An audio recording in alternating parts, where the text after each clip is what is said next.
You're listening to Prophecy Talk with Erika Grey. There are differing views of which area of the world the final world empire will emerge. I've written extensively as to why the European Union is the revived Roman Empire predicted by Daniel and John in the Revelation, and how the other theories do not parallel with Bible prophecy as extensively as the EU. These other speculations are also not geopolitical possibilities.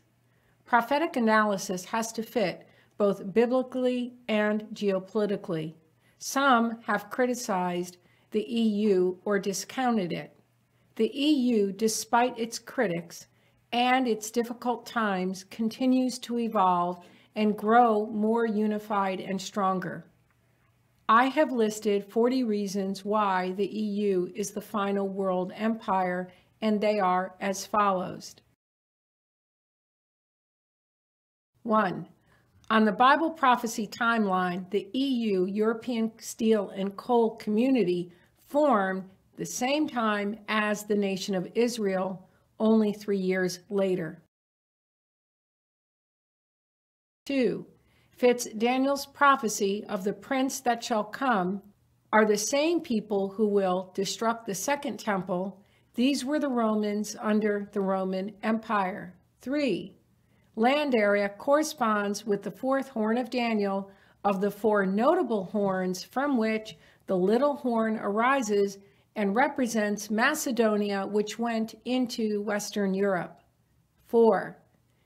Is the revived Roman Empire. This has been alluded to by past EU notables as an EU goal to reclaim the power it held during the time of the Holy Roman Empire, or the Roman Empire in its end-time form. Number 5. Is structurally an empire as stated by former Commission President Manuel Barroso, which fits the empire forecast of the prophet Daniel. 6. As an empire already, the EU is the world's largest market. 7. As an empire already, the EU is monolith with 513 million citizens. 8. As an empire already, the EU nations taken together have the world's largest standing army. 9. As an empire already, the EU has its own currency. 10. As an empire, the EU is working out the details of its own army. 11. The EU has its own flag. 12. The EU has a national anthem. 13.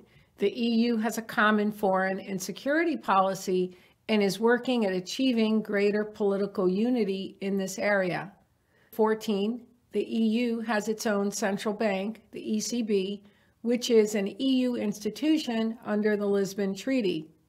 Number 15. The EU just formed its own border control and coast guard. 16.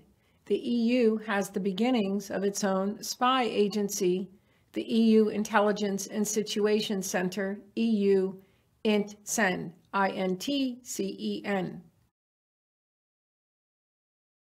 17. It is known for economic strength and aligns with prophecy of the destruction against the king of Tyrus in Ezekiel 27:33. When your wares went out by the sea, you satisfied many people. You enriched the kings of the earth with your many luxury goods and merchandise. Trade is mentioned again in Ezekiel 28:12-19, verse 16. By the abundance of your trading, you became filled with violence within. Verse 18, you defiled your sanctuaries by the multitude of your iniquities, by the iniquity of your trading. His destruction parallels the Antichrist in Revelation 19:19-20. Number 18, the final world empire is known for economic strength and aligns with prophecy of the destruction of the whore of Babylon in Revelation 17, and the passage describes the many goods that traded through its borders, revealing to the reader that it is an economic entity and that part of its strength derives from its wealth it acquires through trade. Number 19, it lines with the prophecies against ancient Babylon. Isaiah 13 and 14, which was the commercial hub of the Near East, and we see the economic via international trade of Babylon depicted in Revelation 17.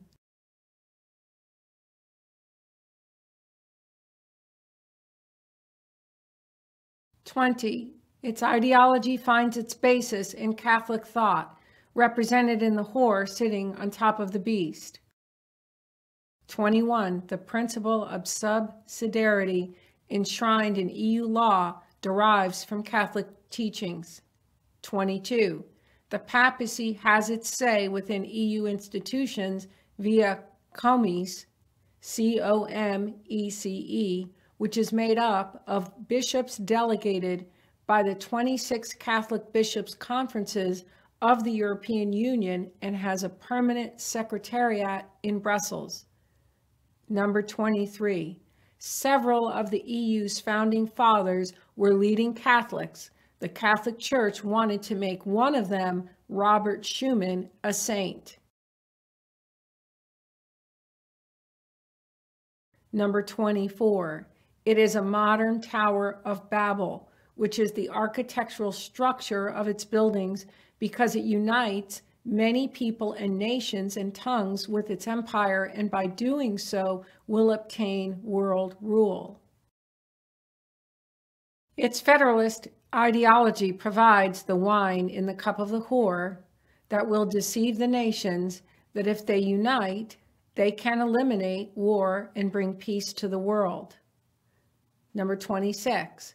Its federalist ideology wants the EU to act as the cornerstone for uniting the globe, which would fulfill the whole world and one world references in Bible prophecy.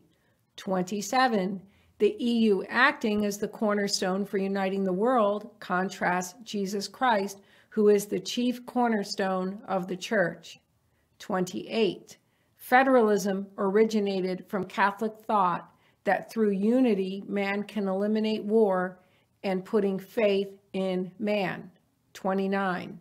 Federalist ideology drives the EU and provides the basis for its laws. Number 30. EU laws are based on those of world institutions.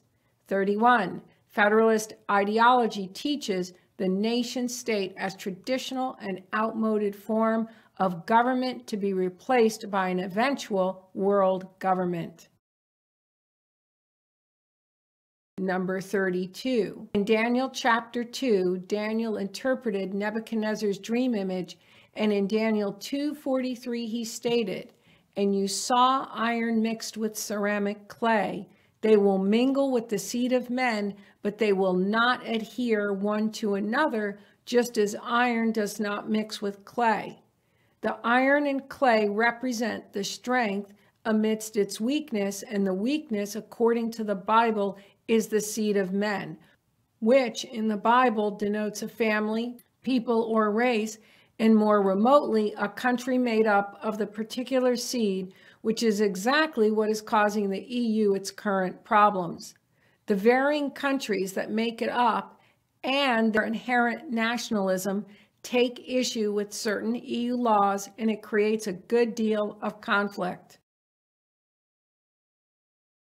Number 33.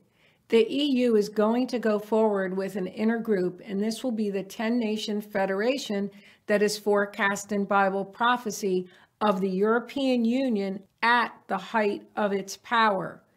This has been discussed for decades for several reasons. First, because the EU is not designed to be governed via a confederation with 28 to 29 members. Second, because certain members have opted out of some EU legislation and have not wanted to go as fast toward political union as the others.